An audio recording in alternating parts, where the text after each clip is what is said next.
Boa noite. Vamos abrir a palavra do Senhor no livro de Jó, capítulo 1.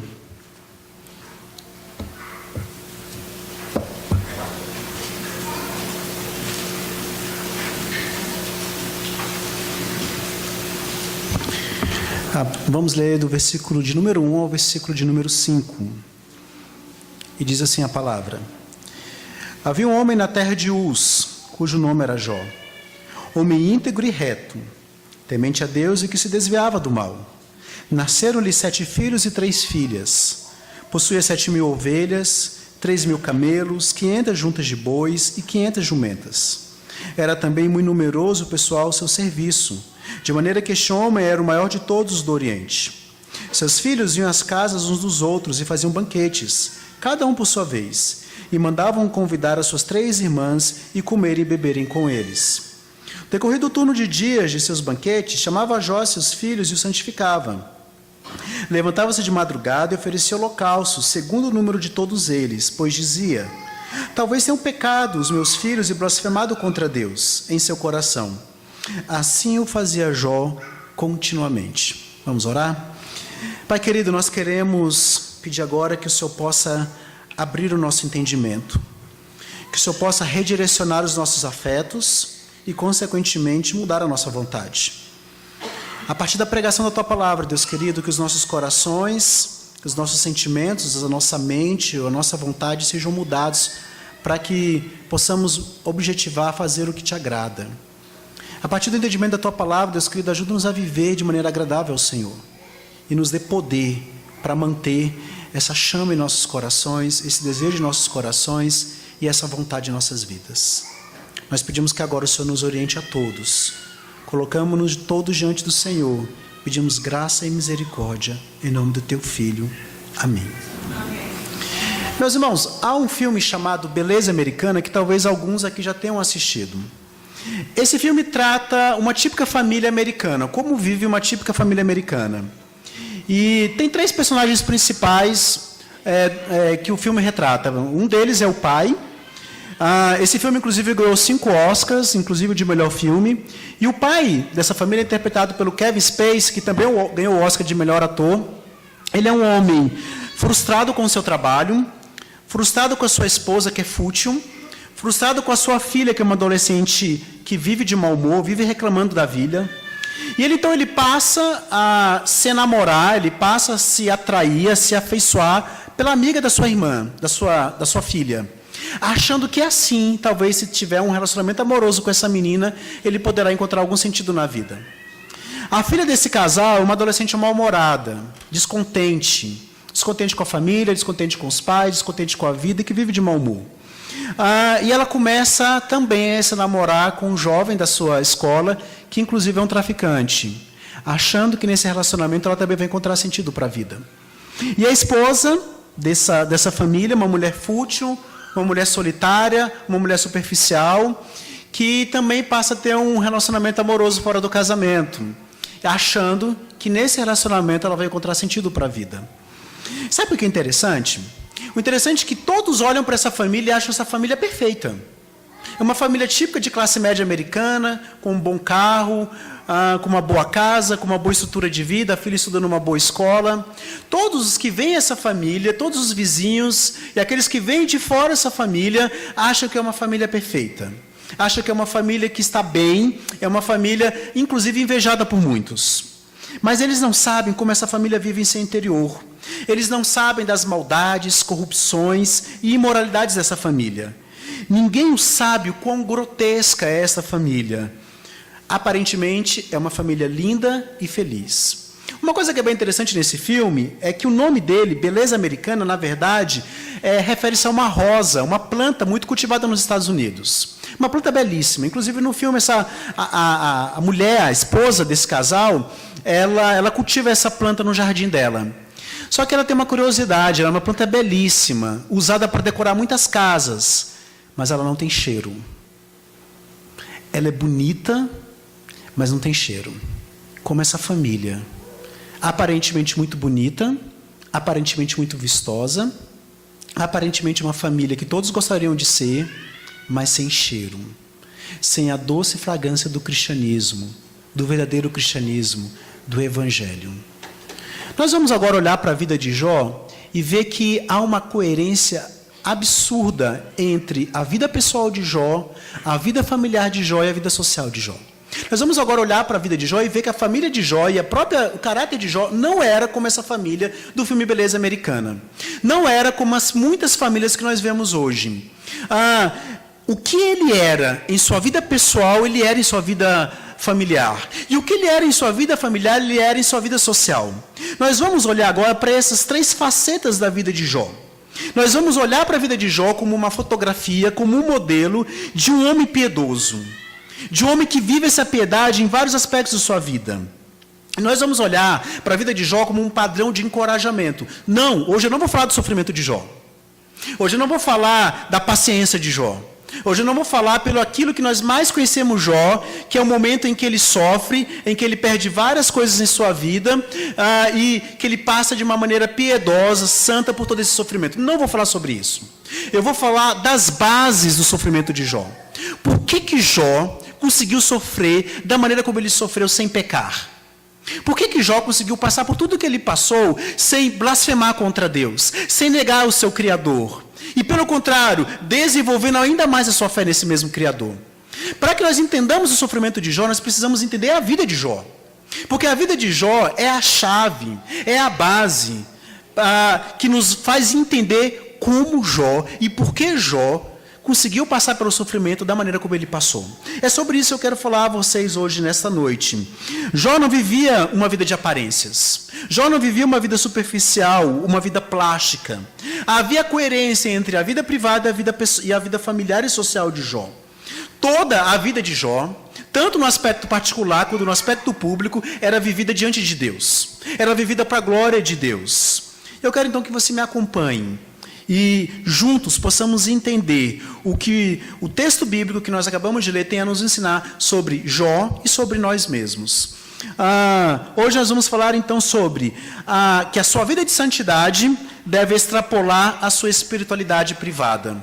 A sua vida de santidade, ela deve extrapolar a sua santidade privada. É isso que nós vamos aprender hoje, olhando para a vida de Jó. Então vamos olhar para o primeiro aspecto da vida de Jó. Olhando para esse primeiro aspecto da vida de Jó, nós vamos ver que a sua vida de santidade deve começar pelo seu caráter. Você que está me ouvindo, que está me vendo agora à noite, eu quero dizer para você que a sua vida de santidade deve começar pelo seu caráter, porque é exatamente isso que nós vamos ver agora na vida de Jó. Olha o que o versículo de número 1 fala para a gente. Havia um homem na terra de Uz, cujo nome era Jó. Homem íntegro, reto, temente a Deus e que se desviava do mal.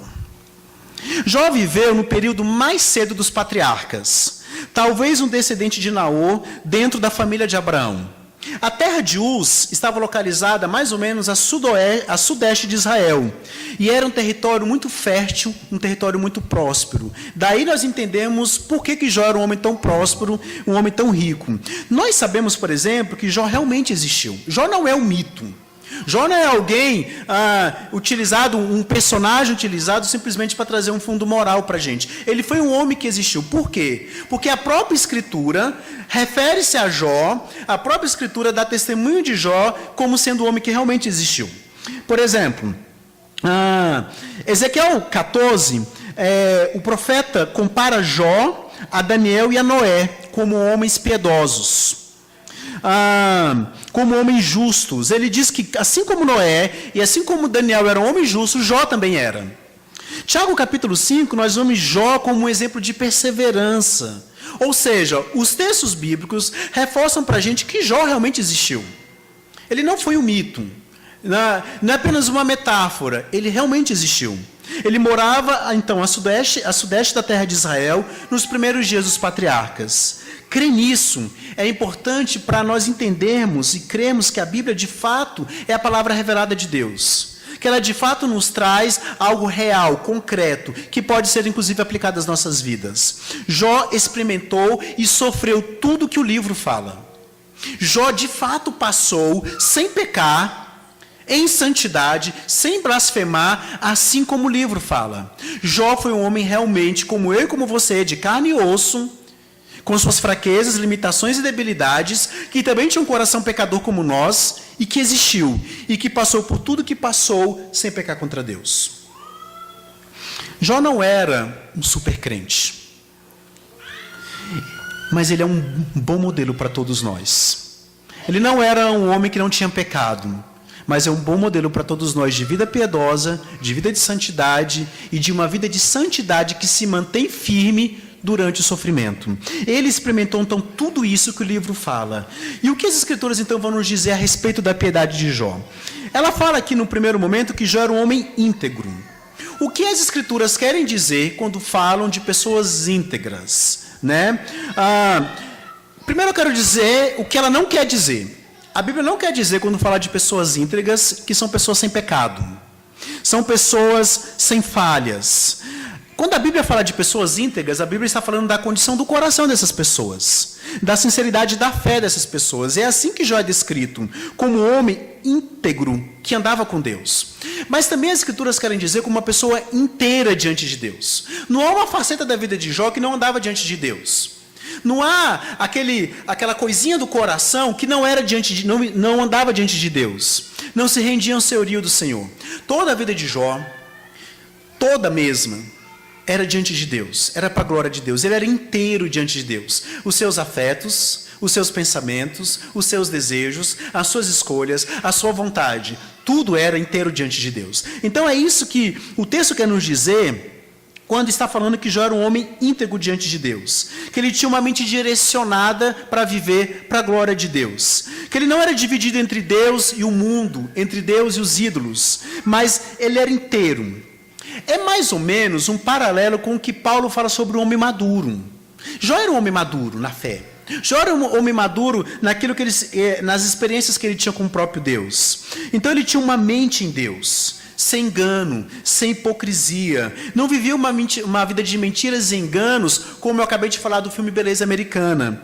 Mas ele era um homem honesto diante de Deus. Ele era um homem que de fato vivia para a glória de Deus. Então é isso que o texto quer dizer com íntegro diante de Deus. Mas a segunda característica que ele fala dessa santidade privada, digamos assim, o particular de Jó, é que ele era um homem reto. Aqui é o que ele fala, o íntegro e reto. O que é ser reto? Ser reto é uma consequência de ser íntegro, ou seja, de ser inteiro diante de Deus. É uma manifestação disso. A integridade vai dizer respeito à disposição do meu coração. E a retidão vai dizer o seguinte: como eu sou medido? Jó era um homem medido pela régua de Deus. E ele se permitia e buscava de fato ser medido pela régua de Deus. Ser reto significa o seguinte: eu não sou medido pela régua da sociedade. Eu não sou medido pela régua da média social ou da média até mesmo da própria igreja. Não é a santidade da igreja que me mede, ou a santidade de pessoas, é a santidade do próprio Deus. Eu sou medido pela régua de Deus, não pela régua do meu irmão em Cristo, mas pela régua do próprio Deus. Jó entendia isso. Ele não tinha... sabe o que é bem interessante? Jó não tinha a lei de Deus escrita. Ele não tinha os 10 mandamentos escritos. Ele não tinha a palavra de Deus escrita como nós temos hoje, mas ele conhecia, ele sabia a lei de Deus. Durante todo o livro de Jó, você vai vendo manifestações desse conhecimento que Jó tinha da lei de Deus. E o interessante não era só um conhecimento farisaico, o conhecimento da lei de Deus sobre o comportamento. Jó tinha um conhecimento da lei de Deus sobre o coração. Jó entendia que acerca de Deus visava o coração, não apenas o comportamento. Então ele não era um fariseu, ele organizava a sua vida pela lei de Deus. Quando as Escrituras então falam que Jó era um homem reto, elas querem dizer que Jó vivia uma vida de acordo com a lei de Deus, medida pela lei de Deus. Ele era perfeito? Não. Ele pecava, mas ele entendia que era a lei de Deus que devia medir a vida dele, não a média social. O reto ama a palavra de Deus. O reto ama a lei de Deus. O reto ama andar com Deus. Andar de acordo com a sua palavra. Andar de acordo com as Escrituras. Jó era esse homem. O texto também fala que Jó era um homem temente a Deus. E o temor ao Senhor é o cerne do coração. É o cerne da nossa adoração. O temor ao Senhor surge do conhecimento do quão maravilhoso o próprio Deus é. Do quão grandioso, do quão santo Deus é. E isso só acontece quando estamos de fato em Cristo. Jó era esse homem. E por fim o texto fala que Jó era um homem que se desviava do mal. Se desviar do mal é resultado de alguém que é íntegro, reto e temente a Deus. Pessoas que são íntegras, retas e tementes a Deus se desviam do mal. E Jó entendia isso. O interessante é que as Escrituras dizem assim para a gente, que nós devemos resistir ao diabo e fugir da tentação. Não é isso? Agora eu pergunto, por que a gente faz o contrário? Por que você faz o contrário? Por que você tenta resistir à tentação e fugir do diabo? Não é isso que as Escrituras falam. Jó entendia isso perfeitamente. Ele entendia que ele devia se desviar do mal, fugir da tentação. Se algo o tentava, ele não flertava, ele não tentava resistir, ele não tentava enfrentar, ele fugia, ele se desviava do mal. Jó entendia isso claramente. Ele entendia o quão o pecado é repulsivo, o quão o pecado afeta Deus, e ele odiava o pecado. Essa era uma das razões pelas quais os ataques dos amigos de Jó, que nós vemos mais adiante, não faz efeito para Jó. Porque eles falam assim, Jó, você está em pecado, confessa o seu pecado e morre logo. Jó falava, mas não é isso.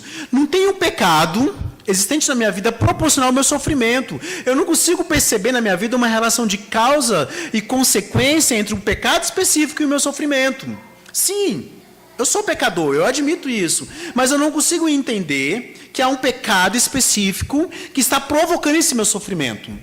E esse era o discurso dos amigos de Jó. E isso não fazia sentido para Jó. Por quê? Porque ele se desviava do mal. Jó era um homem que se desviava do mal. O interessante é que Jó capítulo 31, no versículo 1, olha o que ele fala. Fiz aliança com os meus olhos. Como, pois, eu os fixaria em uma donzela? Olha só a profundidade do entendimento de Jó. Ele entendia que ele precisava proteger o coração contra a lascívia. E que ele não podia nem mesmo fixar os olhos numa donzela, porque ele sabe que poderia desejá-la no seu coração. Não é isso que o Senhor Jesus Cristo diz para a gente? Quando fala do adultério? Que aquele que tem uma intenção impura com alguém já adulterou com ela? Jó entendia isso. E olha, Jó entendendo algo que nós só entendemos com o Evangelho. E ele não tinha o Evangelho escrito ainda. E ele já entendia que a lei de Deus não alcançava só o seu comportamento, mas o seu coração. E os seus olhos se desviavam do mal.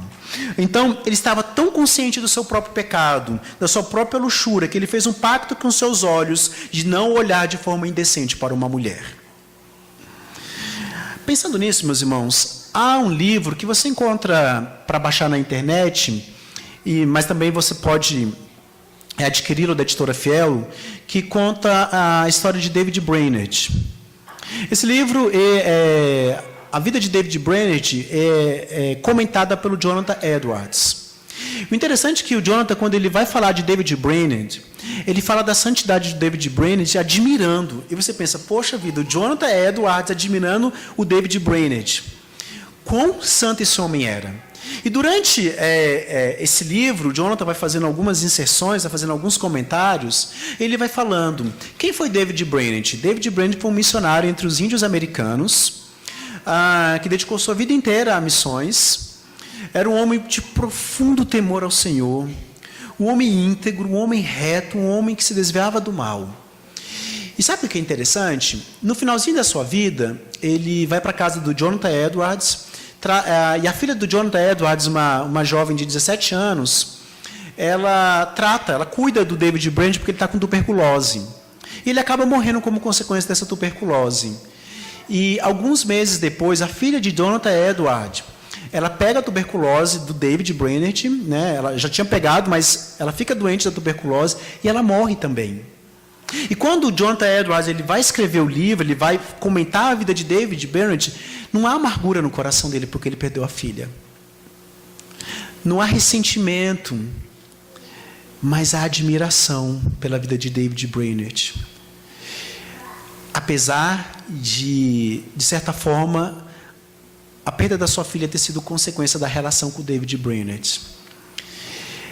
É fantástico como nós conseguimos ver homens de Deus, mulheres de Deus, que ainda vivem como Deus os chama a viver. Pessoas íntegras, retas, tementes a Deus e que se desviam do mal. Então a gente tem que parar com esse discurso de dizer assim, não, mas Jó era Jó, eu sou eu. Eu não consigo viver como Jó. Eu não consigo viver como David Brainerd. Mas um detalhe, David Brainerd perdeu os pais com 14 anos de idade. Com 14 anos de idade ele ficou órfão de pai e de mãe. Mas ainda assim, ele não pega isso como base para viver uma vida amargurada, uma vida cheia de autocomiseração. Pelo contrário, ele pega isso como combustível para ajudá-lo ainda mais a glorificar a Deus e viver para a glória de Deus. Tão diferente do dia de hoje, né? Quando as pessoas, por qualquer motivo, já abandonam o Evangelho. Quando as pessoas, por qualquer motivo, já se voltam contra Deus e se iram contra Deus. Por qualquer motivo, as pessoas hoje já ficam desesperançosas da fé. Nós não vemos isso em grandes homens e mulheres na história da igreja. Então, eu pergunto para você. Você quer ser íntegro diante de Deus? Ou ainda está brincando com Deus como hipócrita? Aqui, talvez, algumas pessoas nessa noite estejam brincando com o pecado. Vivendo vidas duplas. Brincando com o fogo do inferno. Você quer ser, de fato, íntegro.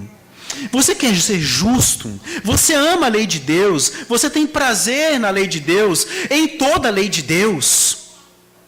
Quando a lei de Deus te desafia em seus pecados prediletos, você ama ainda assim a lei de Deus. Você teme a Deus, você honra e reverencia a Deus, você tem medo de blasfemar contra Deus, de tomar o seu santo nome em vão. Você se maravilha diante da majestade e grandiosidade de Deus. Você odeia o pecado, você odeia o seu pecado, você odeia o seu pecado predileto. Ou você tenta se justificar. Ou você tenta fazer o seu pecado um pecadinho pequeno que não é tão sério assim. Deixa eu te dizer uma coisa. Se você disse hoje uma meia-verdade, Cristo teve que morrer por causa desse pecado.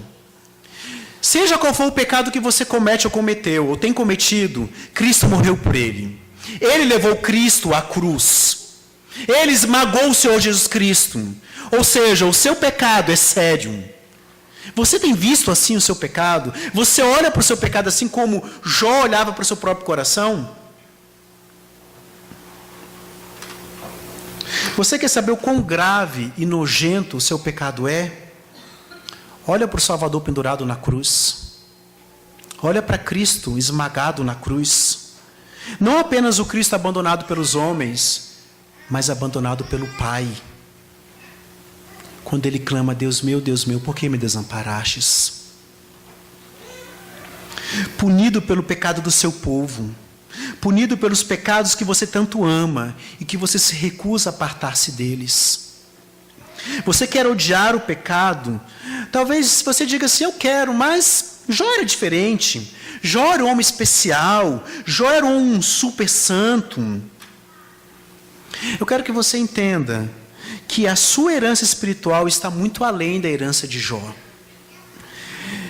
Quando Jesus fala, se referindo a João Batista, ele afirma que ele era o maior dos profetas do Antigo Testamento.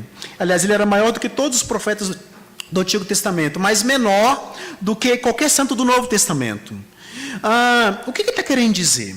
Ele não está querendo dizer que João Batista era maior em dons ou habilidades, mas maior em privilégios. Pensa bem, você tem muito mais privilégios do que Jó tinha.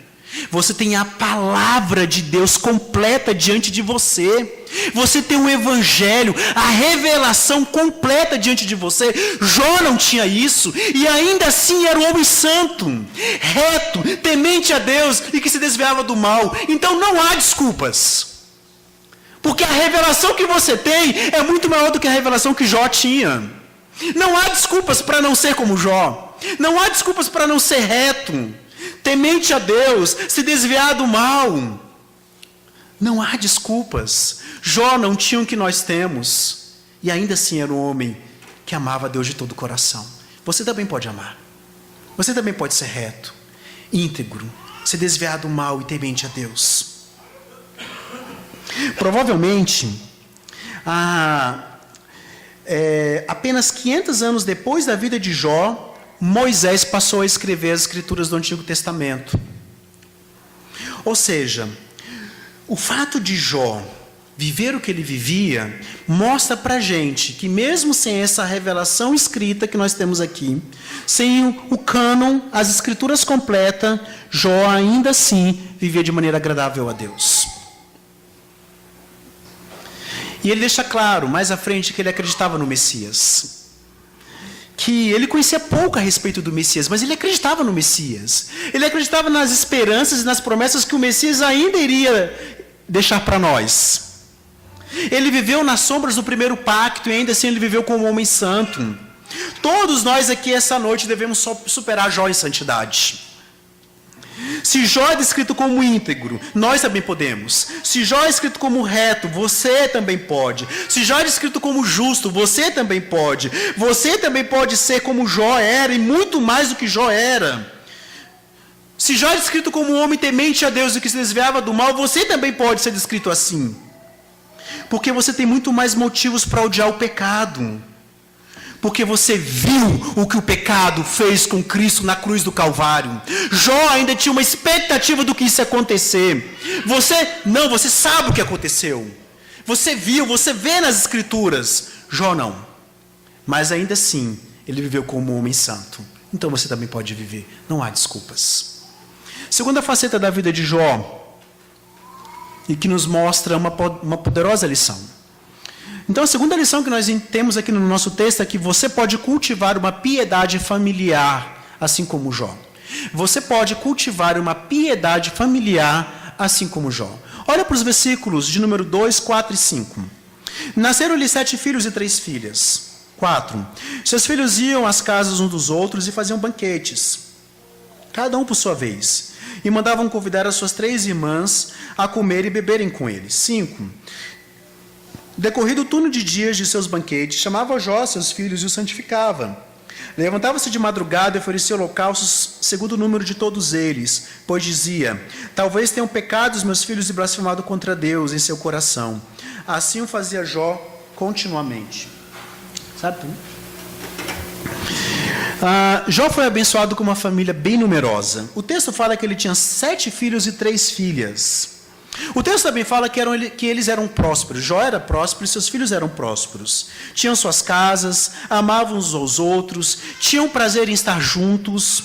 Mas a chave para isso é que Jó cultivava uma piedade familiar. E há algo que nós podemos deduzir do livro de Jó. Nós podemos deduzir que todos os 10 filhos de Jó eram convertidos. Eu vou explicar.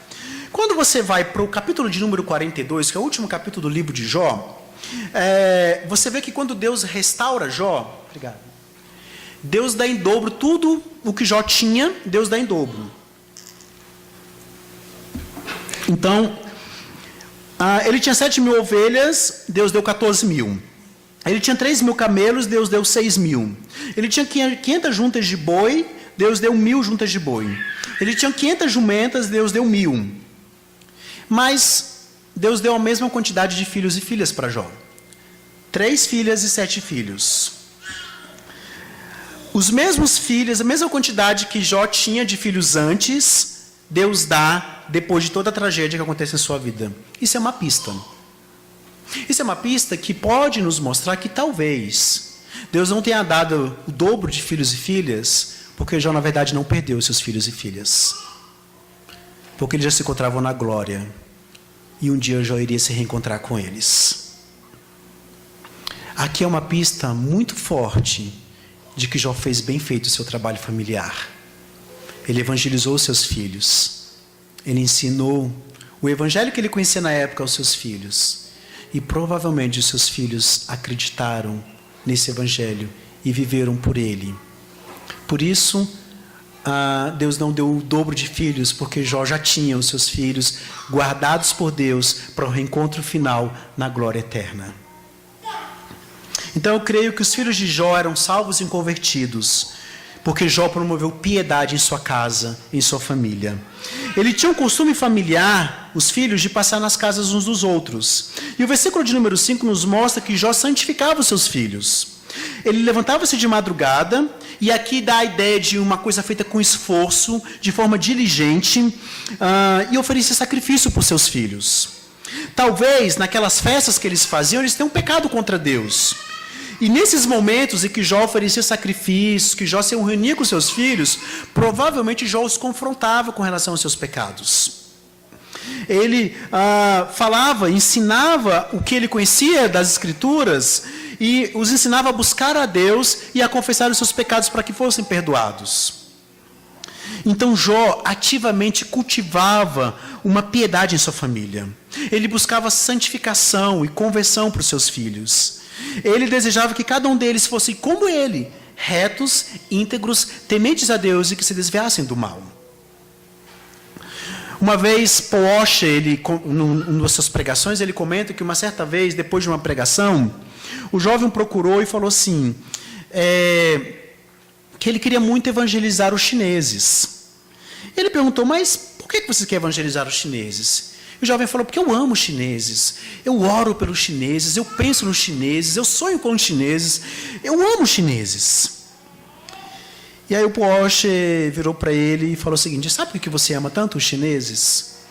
Ele falou, não, por quê? Porque você não conhece nenhum chinês. Como é difícil a gente amar de todo o coração aqueles que nós conhecemos profundamente, não é? Você sabe disso. Como é difícil amar alguém que você conhece o pecado desse alguém. Como é difícil amar alguém que te magoa, que te machuca. Como é difícil, às vezes, desenvolver essa piedade pessoal, piedade familiar dentro da nossa casa, diante de pessoas que nós vemos os pecados delas e que vê o nosso próprio pecado. Como é difícil amar essas pessoas como o Evangelho nos manda que amemos. Os nossos cônjuges, os nossos filhos, os nossos pais. Como às vezes é difícil se deparar com a realidade do pecado do coração de alguém e ainda assim amá-lo. E uma coisa que eu tenho descoberto é que é muito fácil para mim ser pastor diante da igreja. É muito fácil ser espiritual diante de um grupo de pessoas. Mas para mim, a tarefa mais difícil tem sido ser espiritual diante da minha esposa, diante do meu filho. É muito mais fácil fazer as coisas que Deus me manda fazer, incluindo a pregação do Evangelho, incluindo o ensino do Evangelho, incluindo o aconselhamento do Evangelho. É muito mais fácil fazer isso do que ser o homem que Deus me chama a ser diante da minha família, diante da minha esposa, diante do meu filho. E às vezes eu fico me perguntando, quem é competente para pregar o Evangelho? Será que eu sou competente para pregar o Evangelho? Será que, de fato, eu sou competente para falar a respeito de vida conjugal? Diante dos próprios percalços que eu tenho na minha própria vida?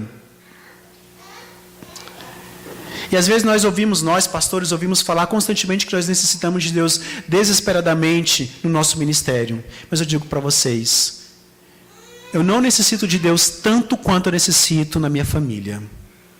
Eu necessito de graça desesperadamente para poder ser o homem que Deus me chama a ser diante da minha família. Eu necessito do Evangelho desesperadamente para ser o homem que Deus me chama a ser diante da minha esposa. Nós necessitamos desesperadamente do Evangelho para sermos pais, mães, filhos, como Deus nos chama a ser. Para desenvolver essa piedade familiar, essa santidade familiar como Jó desenvolveu. Grandes pregadores não têm nenhum valor extraordinário, ou grandes missionários não têm nenhum valor extraordinário, mesmo fazendo grandes proezas, se não forem os homens e mulheres que Deus os chamou a serem diante de suas famílias. Sabe qual é o homem que realmente atinge um patamar elevado de santidade no reino? O homem que é o homem que Deus o chama para ser como marido, como pai. Eu acho que muitos homens que têm suas biografias escritas por terem feito grandes proezas na pregação, nas missões e tal, sinceramente não deveriam ter essas biografias escritas, porque muitos deles foram fracassos como pais e como maridos. Não vale a pena. Não vale a pena eu ser um fracasso como pai, como marido, para ser um bom pastor. Porque antes de ser chamado para ser um bom pastor, eu sou chamado para ser um bom pai, um bom marido, para ser um homem que Deus me chama a ser diante da minha família. Antes de ser um homem que Deus me chama a ser diante de vocês, eu sou chamado para ser esse homem diante da minha família. E se eu não for lá, o que eu vou fazer aqui diante de vocês é teatro. Sabe, da onde vem o termo hipócrita? O termo hipócrita vem daquelas máscaras que se usavam nos teatros gregos. Muito antigamente, no teatro grego, as pessoas não interpretavam as expressões faciais de medo, de raiva, de susto.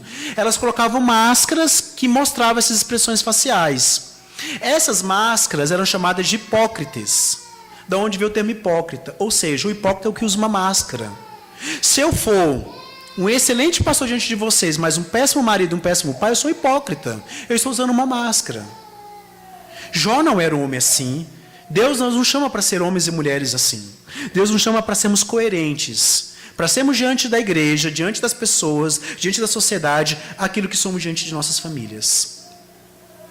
Então, eu descobri, depois de algum tempo de casado, que não era tão espiritual quanto eu achava que eu era. Que não era tão amável, tão altruísta como eu acreditava que eu era. Porque o casamento é que tem testado verdadeiramente o calibre do meu caráter. É a minha vida conjugal, minha vida familiar, que tem revelado quem de fato eu sou e o calibre do meu caráter.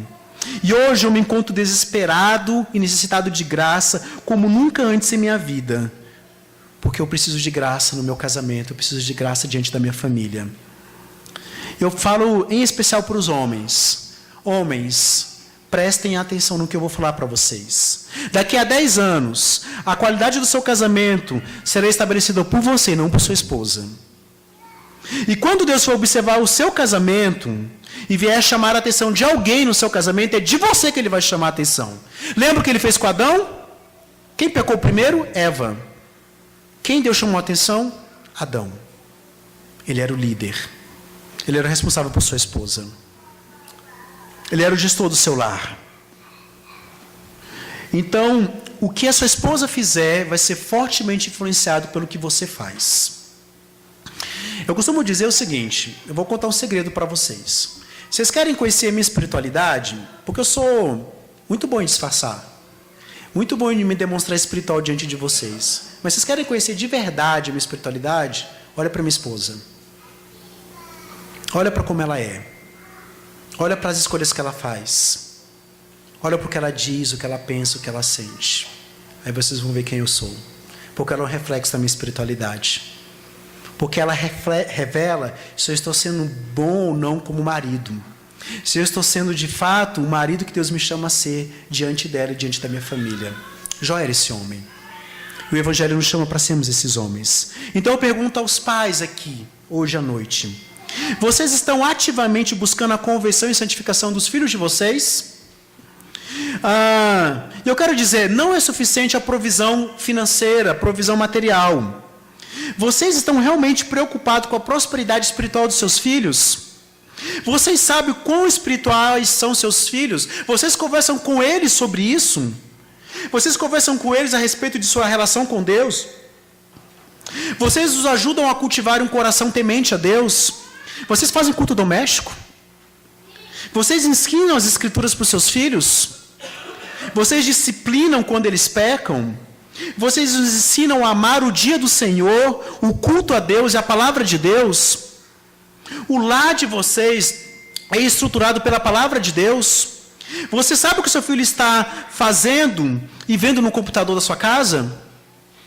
Você sabe o que o seu filho está fazendo e vivendo fora da sua casa? Que tipo de música ele está ouvindo? Que tipo de programa ele gosta?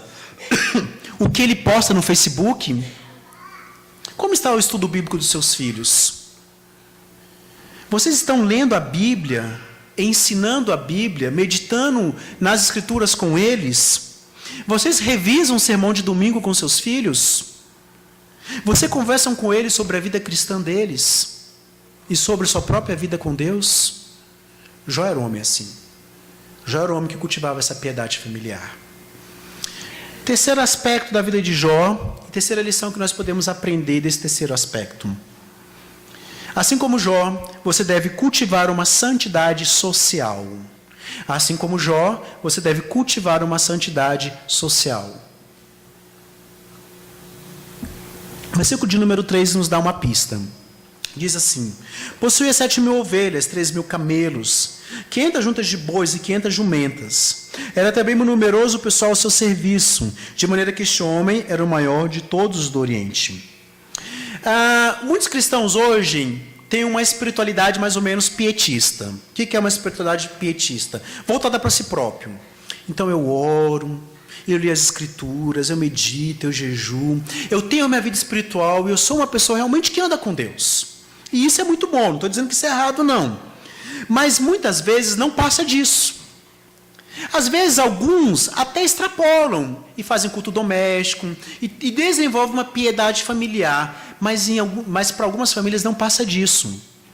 Eles não olham para o mundo ao seu redor. Jó tinha preocupação séria com o bem-estar daqueles que estavam fora do seu lar.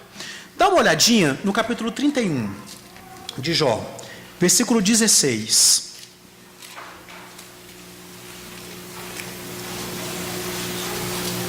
Olha só o que o texto fala.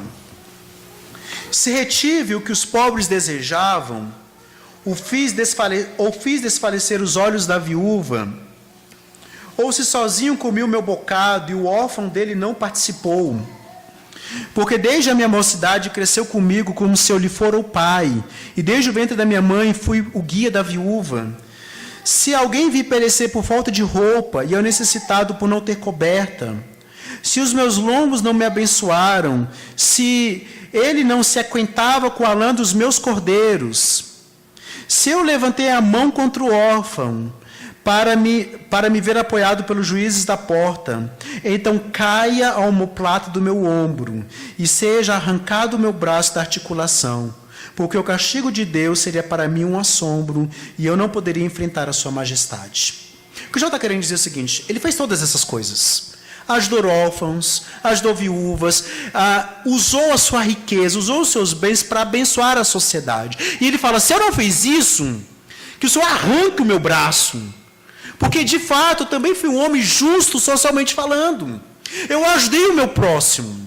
E esse também é um chamado. Às vezes a gente pensa em santidade apenas em termos pessoais ou em termos familiares. Mas a gente se esquece de uma santidade social, que tem que extrapolar a nossa família, que tem que extrapolar o meu bem-estar, o bem-estar da minha família. Jó era um homem que se preocupava com o bem-estar de pessoas que passavam dificuldades fora da sua família. Jó era uma bênção para o próximo.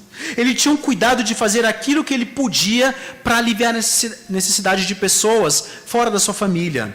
E essa é uma parte muito importante, meus irmãos, da piedade cristã e que nós nos esquecemos. Fazer o bem, compartilhar o que nós temos, aliviar a necessidade dos que estão sofrendo, principalmente dentro do corpo de Cristo. E isso que acontecia com Jó.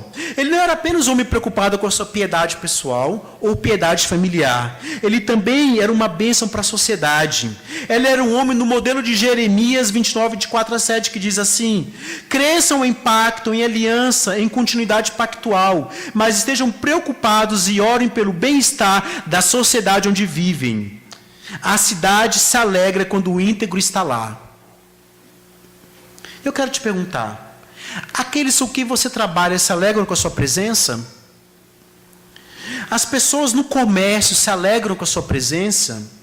As pessoas na escola onde você estuda, onde seus filhos estudam, se alegram com a sua presença? As pessoas da sua vizinhança se alegram com a sua presença? Você vive uma piedade exemplar que o mundo observe e vê essa sua piedade? Você de fato é sal e luz fora da sua família? Você manifesta a bondade e generosidade de Deus? Deus também nos chama para isso, para essa piedade social. Eu me lembro da história de John Wesley. John Wesley viveu numa época na Inglaterra em que se podia viver muito tranquilamente com 30 libras por mês. E John Wesley, ele como professor universitário, como escritor, ele ganhou muito mais do que isso. Chegou um dia em que ele notou que a empregada da casa dele, a menina que trabalhava na casa dele, não tinha agasalho suficiente para se proteger do inverno. E ele já havia gastado todo o seu dinheiro, e ele não pôde comprar um casaco para ela. E aquilo falou profundamente ao coração de John Wesley. E ele ficou profundamente triste, chateado, porque ele já havia gastado todo o dinheiro dele consigo mesmo. E ele tomou uma decisão. Ele falou o seguinte: a partir de hoje, eu vou viver com 30 libras mensais. O que eu ganhar além disso vai ser para abençoar o próximo, vai ser para ajudar pessoas que necessitam. E então ele passou a ter uma renda, ele tinha uma renda de 30 libras, depois ele passou a ter uma renda de 90 libras, depois ele passou para 120, e mais tarde em sua vida chegou a 1.400 libras. Mas ele nunca deixou de viver com as 30 libras necessárias para ele passar, para ele poder viver. Todo o restante ele deu para as pessoas, para ajudar as pessoas. Ele conta que ele nunca teve mais do que 100 libras disponível para ele. Nunca teve mais de 100 libras no seu próprio bolso. E ele ensinou algo bem interessante, que ele era coerente com o que ele vivia. Ele falou o seguinte: quando os cristãos aumentam a sua renda, eles devem aumentar o seu nível de ofertas, não o seu nível social. Quando John Wesley morre, ele deixou apenas algumas moedas em seus bolsos e gavetas, e os livros que ele possuía. Ele ganhou mais de 30 mil libras durante a sua vida, com livros e panfletos, e a maioria desse dinheiro foi doada a pobres e aos necessitados. Eu não estou dizendo que você tem que fazer o mesmo. Eu estou dizendo o seguinte: esse é um exemplo para nos mostrar que a gente tem que pensar no nosso próximo. E o próximo não é só o meu filho. Não é só dar uma boa escola para o meu filho, boas roupas para o meu filho, boa comida para o meu filho. O próximo fora da minha casa. A gente vê isso na vida de Jó. Isso também é um chamado do Evangelho. Nós nos preocuparmos com os necessitados, com os órfãos, com as viúvas, com aqueles que precisam da nossa ajuda. Então aqui temos Jó como uma figura, uma fotografia, um homem piedoso, marcado por integridade, marcado pelo temor a Deus e que se desviava do mal. Um homem distinto em sua piedade familiar, um homem distinto em sua piedade social. E isso é o que Deus quer para mim e para você. Esse é o padrão que Ele coloca diante de nós. Sabe, é possível, como eu já falei aqui. Se Jó, que não tinha a revelação completa, conseguiu, por que você não consegue?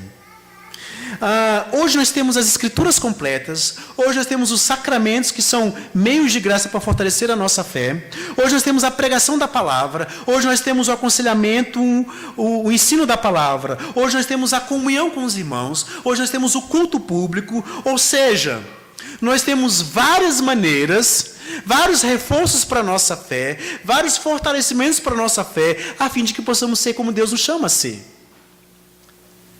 Piedosa em nossa vida pessoal, piedosa em nossa vida familiar, piedosa em nossa vida social. É tudo uma questão de luz. Imagina só, você está numa rua escura. E aí você está numa rua escura, não tem ninguém nessa rua escura. Mas você começa a ouvir que está se aproximando uma pessoa. Você começa a ouvir os passos dessa pessoa. E você sabe que ela está chegando perto de você, mas você não vê o rosto dessa pessoa. Você não sabe quem ela é.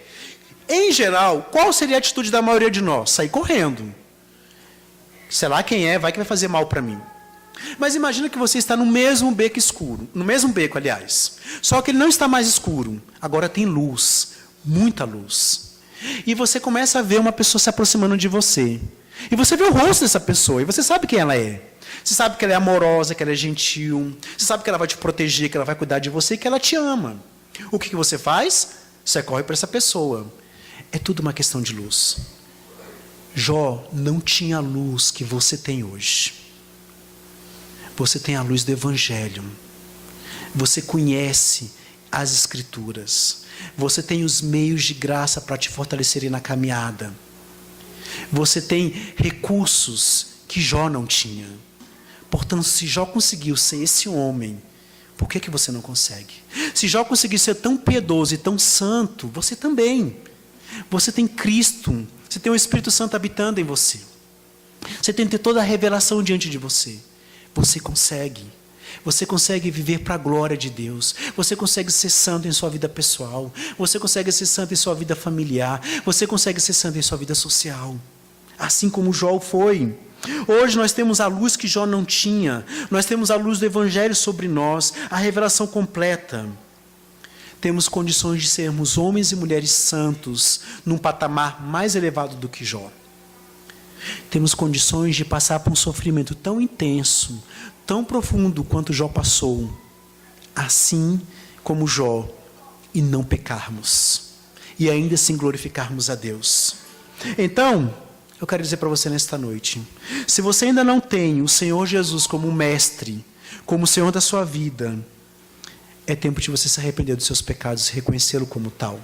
É tempo de você confessar que você não é reto, que você não é um homem temente a Deus, que você não se desvia do mal, que você ainda não vive como Jó vivia, não vive como o Evangelho te chama a viver. É tempo de confessar isso, se arrepender e pedir para o Senhor Jesus Cristo fazer parte da sua vida e ser o seu Senhor.